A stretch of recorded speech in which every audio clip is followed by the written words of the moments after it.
Ambrogio Spinola was the most successful general Spain had in the early 17th century. He was also broke, stripped of his command, and dying in a siege he hadn't wanted to fight when his heart gave out in September 1630. The king he had served for 28 years sent a letter of condolence. He never sent the money. This is the paradox at the center of Spinola's life. The man who gave Spain its greatest military victory of the era received in return a title he couldn't afford to maintain and debts that were never repaid.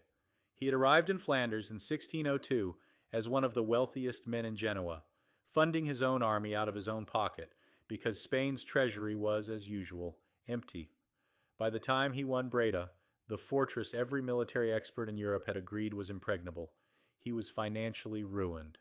The victory made him a legend. The legend was all he got. What makes the siege of Breda worth understanding is not just that Spinola took an impregnable fortress with patience rather than force, or that he did it against the explicit opposition of his own government, or that the moment of surrender was considered so remarkable that Velázquez painted it a decade later as the defining image of Spanish glory. What makes it worth understanding is what happened to the man who did all of that, because the story of the siege of Breda is also the story of what Spain did to the general who won it, and that part is considerably less glorious. Ambrogio Spinola was born in Genoa in 1569 into a family whose wealth was ancient and whose power within the Republic was matched only by their rivals, the Dorias. The Spinolas were bankers in an era when that meant something specific and grand. They were among the financial houses that managed the finances of the Spanish Empire, advancing money against the silver flowing from the Americas, collecting interest, managing the complex web of credit that kept the Habsburg war machine functioning. Spain was perpetually short of money and perpetually at war. The Genoese were perpetually willing to lend at terms they negotiated with patience and precision. Spinola grew up surrounded by mathematics, finance, and the quiet power of men whose decisions moved armies without those men ever going near a battlefield. His younger brother Federico was the soldier, the adventurer, the one who went to Flanders to serve Spain in the war against the Dutch that had been grinding on since 1568. Ambrogio ran the family banking operations and lost a lawsuit to a rival Doria family over the right of purchase of a palace, which apparently irritated him enough that he decided to leave Genoa entirely and advance his family's fortunes by another route. In 1602, he made a contract with King Philip III of Spain that was, by any reasonable measure, extraordinary. Spinola would personally finance, recruit, and lead 9,000 mercenary infantry to Flanders to fight the Dutch at his own expense, from his own fortune, fronting the money himself because the Spanish treasury was, as usual, empty. In return, Spain promised eventual repayment. Spain made many such promises. Spinola's brother Federico took a squadron of galleys to support the operation. Federico was sunk by the Dutch and killed in 1603. Spinola landed in Flanders and began his military career at the age of 33, with no formal military training and an army he had purchased out of his own pocket.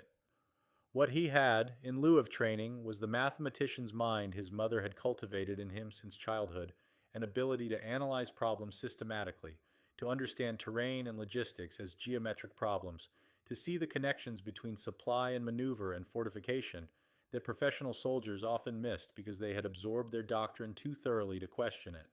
He also had, as contemporaries noted repeatedly, an absolute refusal to lose soldiers needlessly.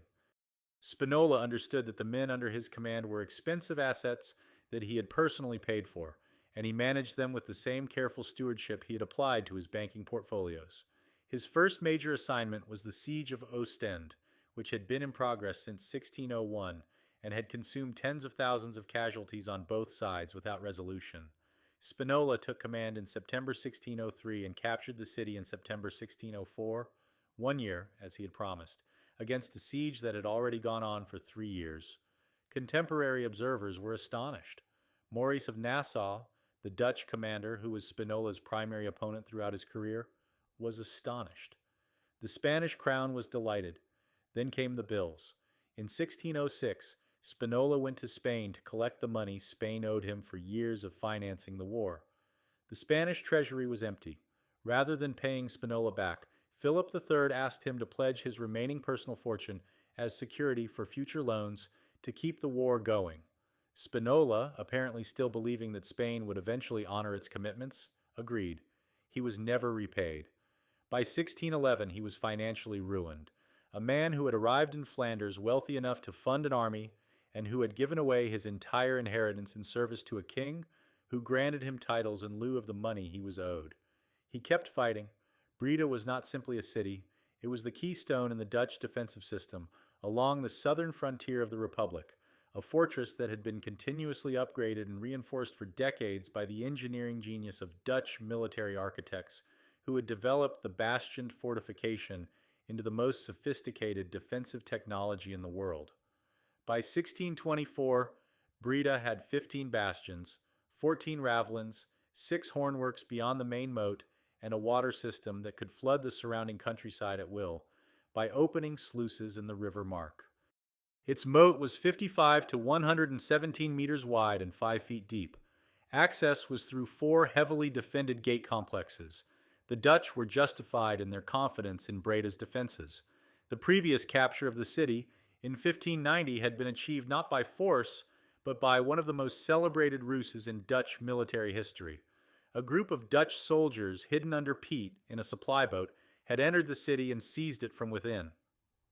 That story was remembered in Breda, celebrated in the Republic, and considered the city's foundational myth. Spinola was aware of it. Erasing that humiliation with a legitimate military conquest was one of his private motivations for the siege. The Spanish king's government opposed the plan. Philip IV's administration, led by the Count Duke of Olivares, had concluded that land warfare in the Netherlands was prohibitively expensive, and that the more economical strategy was a naval blockade of Dutch trade. They were not wrong about the expense. The 30 Years' War was simultaneously consuming Spanish resources across Germany and Bohemia. The treasury could not support a major siege. Olivares told Spinola the campaign was too costly. Spinola launched it anyway. He had understood something about Breda that the Madrid bureaucrats had not appreciated, which was that the city's strength was also its vulnerability in one specific respect. It depended on the surrounding countryside for its supply, and the surrounding countryside was accessible. If he could isolate Breda completely, not just cut the roads, but seal the waterways, flood the low ground, position his forces to intercept every relief attempt, the fortress's formidable walls were irrelevant. A garrison of 7,000 men and a civilian population requiring food would consume their supplies regardless of how strong their bastions were.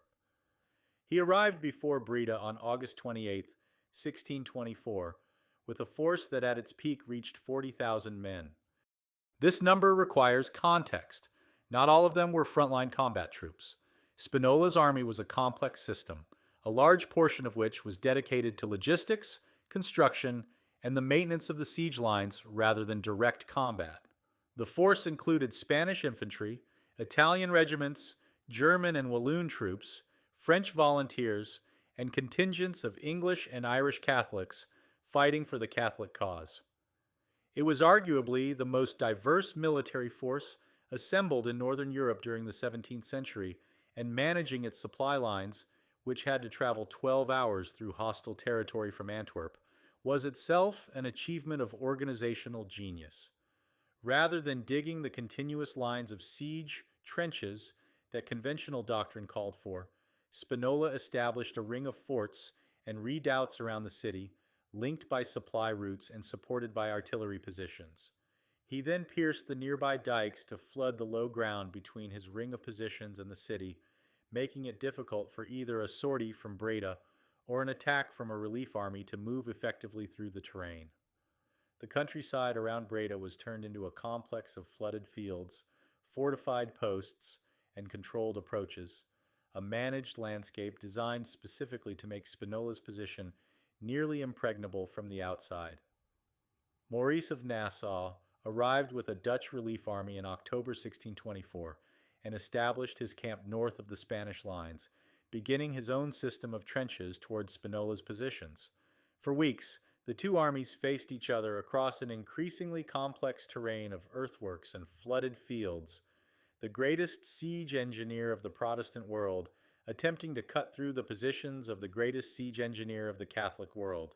Maurice was 60 years old, in declining health, and by autumn 1624 visibly ill.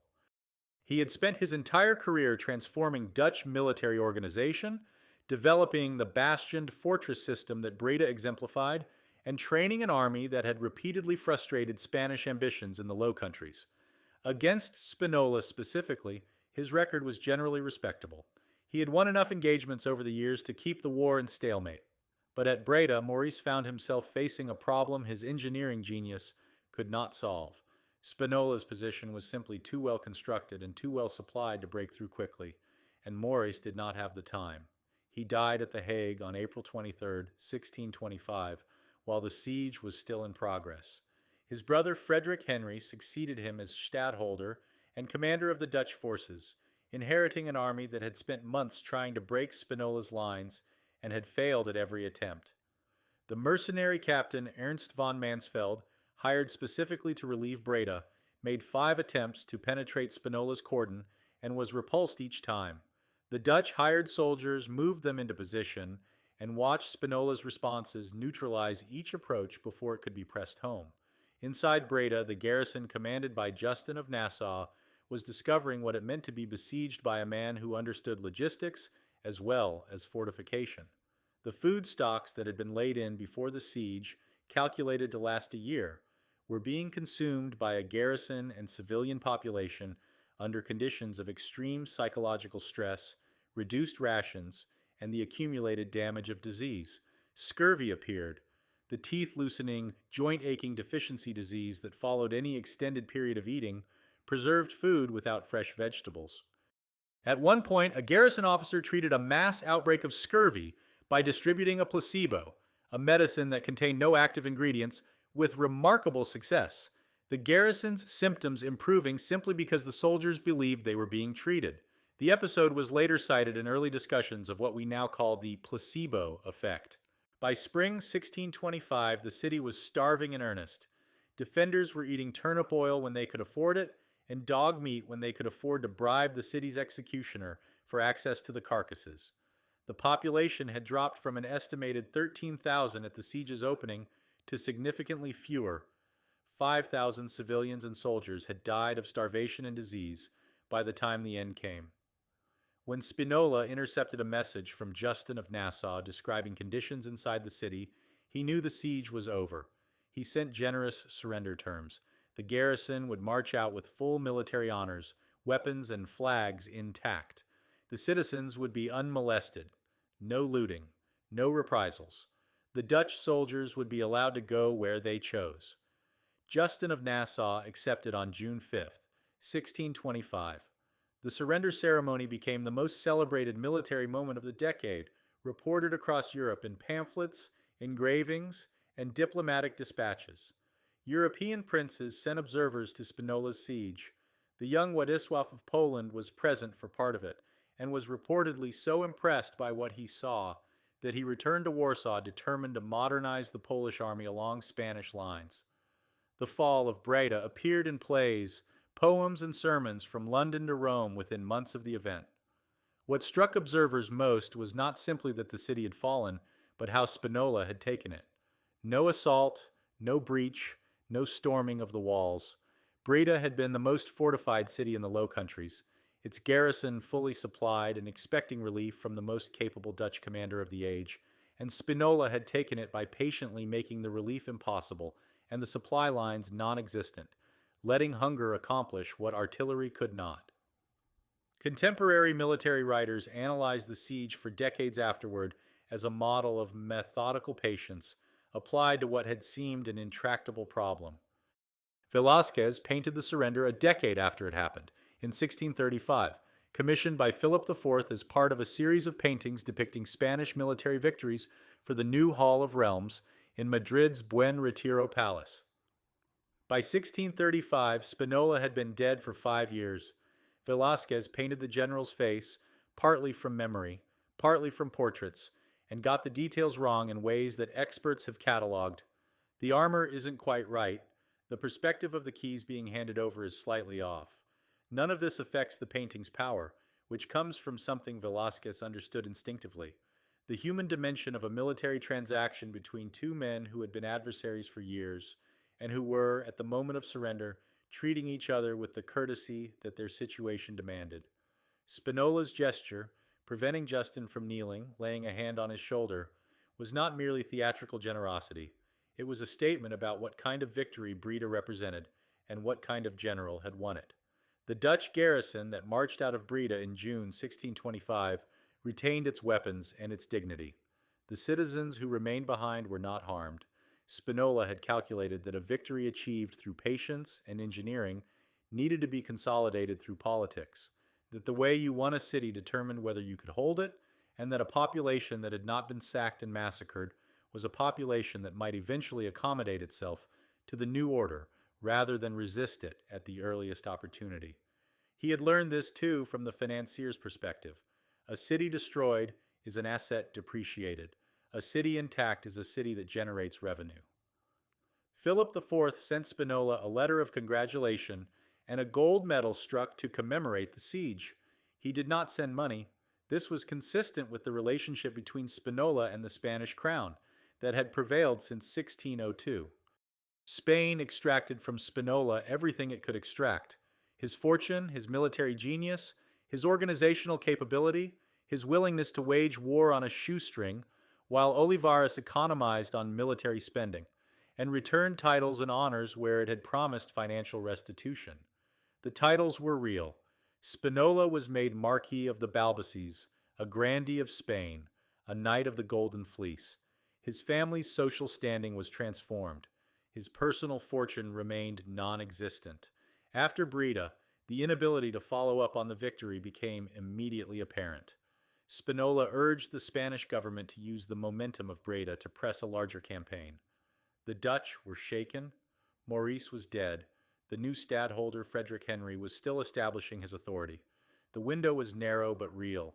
Olivares declined. The treasury was empty. The 30 Years' War was absorbing everything.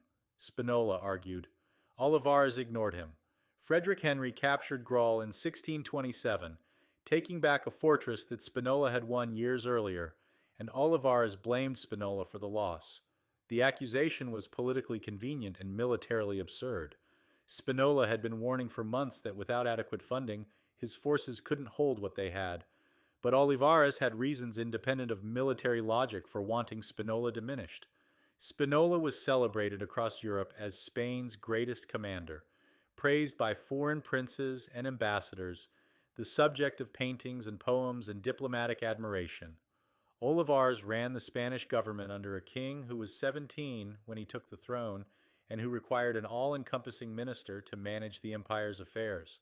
A general who was more famous than the government that employed him was, from Olivares's perspective, a political problem. Spinola left for Spain in January 1628, determined not to return to Flanders unless guaranteed the financial support his army required. At Madrid, Olivares humiliated him at court, suggested he was responsible for military reverses that had occurred during his absence, and refused to provide the guarantees he asked for. Spinola, 60 years old, exhausted, his fortune gone, his army unpaid, his victories discounted, and his judgment questioned, accepted the only appointment offered to him: command of Spanish forces in northern Italy in the war over the Mantuan succession.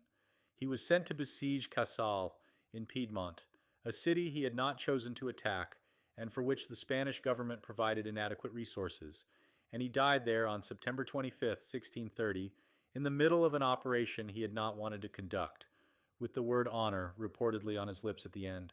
The title Marquis of the Balbaces was all the Spinola family ever received from Spain for the fortune Ambrogio had spent in Philip III's and Philip IV's service. The money was never paid back. The promises made in 1602 and repeatedly renewed over the following decades were honored only in the way that powerful states honor promises they find inconvenient, with formality and without substance, through ceremonies that acknowledged the debt without discharging it. Breda itself was retaken by the Dutch in 1637, 12 years after Spinola's magnificent capture of it. Spain's position in the Low Countries continued to erode. The 80 Years' War that Spinola had spent his career trying to win ended in 1648 with the Peace of Westphalia, which recognized Dutch independence, the outcome that Spain's war since 1568 had been designed to prevent. Everything Spinola had fought for at the cost of his entire fortune and ultimately his health was formally conceded by the treaty signed 18 years after his death. Velázquez's painting survived all of this. It hangs in the Prado today and has for 2 centuries been one of the most visited works in Spain. Tourists stand before it without necessarily knowing that the general depicted in it died in debt, that the king who commissioned the painting had never repaid what the general was owed, or that the victory it commemorates was followed within a generation by the loss of everything the victory had been intended to secure. The painting was commissioned to celebrate Spanish power at the moment that Spanish power was beginning its long decline, and the general at its center was celebrated in art precisely because the government that employed him had treated him so badly in life that a grand posthumous gesture was the least it could offer. The siege of Breda was a genuine masterpiece of military engineering, and Spinola's conduct of it was genuinely extraordinary. He had taken one of the most formidable fortresses in Europe without breaching its walls, against the opposition of his own government, despite inadequate supply lines, while simultaneously defeating every relief attempt that the finest Dutch commanders could organize. The 10 months of the siege were a clinic in what patience, logistics, and systematic thinking could accomplish against obstacles that looked insuperable. He won by making the fortress irrelevant, by removing its ability to be resupplied, making its walls irrelevant, making every attempt to reach it fail. The Dutch had built Breda to be impregnable against attack. Spinola simply declined to attack it. He surrounded it, starved it, and waited. The genius was recognizing that the fortress's strength was not the problem to be solved. The supply line was the problem to be solved. Everything followed from that insight. The Dutch prisoners who marched out of Breda on June 5, 1625, with their weapons and flags intact, were marching past a man who had just accomplished something his opponents had considered impossible and who would receive for it a gold medal and a title he couldn't afford to maintain. Spinola watched them go with the composure of a man who had spent 23 years converting personal wealth into military victories and who had made his peace, whatever his private thoughts, with the terms of that transaction. He had wanted to elevate his family's standing beyond what the banking house of Spinola could achieve in the rivalries of Genoa. He had accomplished this spectacularly at the cost of the banking house's fortune. The family kept the title. The title was worth, in material terms, nothing. Whether Spinola considered this a satisfactory outcome is something his correspondence doesn't quite answer, though the word reported to be on his lips at the end of his life, honor, suggests he had framed the transaction in terms that made money secondary. A man who would risk his entire fortune for reputation is a man who has decided that reputation is worth more than money. Spinola made that decision in 1602 and spent 28 years living with its consequences. Velázquez painted the best of those consequences in 1635, the moment in the Dutch fortress city when the general's patience and the fortress's hunger reached their resolution, and the general extended his hand to prevent the defeated commander from kneeling, because the kind of victory Breda represented didn't require that particular humiliation, and the man who had won it didn't need it. That painting has outlasted the Spanish Empire, the Dutch War, and the political system that produced both of them. It has outlasted Olivares and his enmity, and the debt that was never repaid. Spinola's gesture is still visible, still studied, still considered one of the most remarkable images in European painting. A general reaching out to spare his enemy a degradation, in the moment of his greatest triumph, at the cost of everything he had inherited and everything he had built. The siege lasted 10 months. The painting has lasted 4 centuries. The debt was never paid.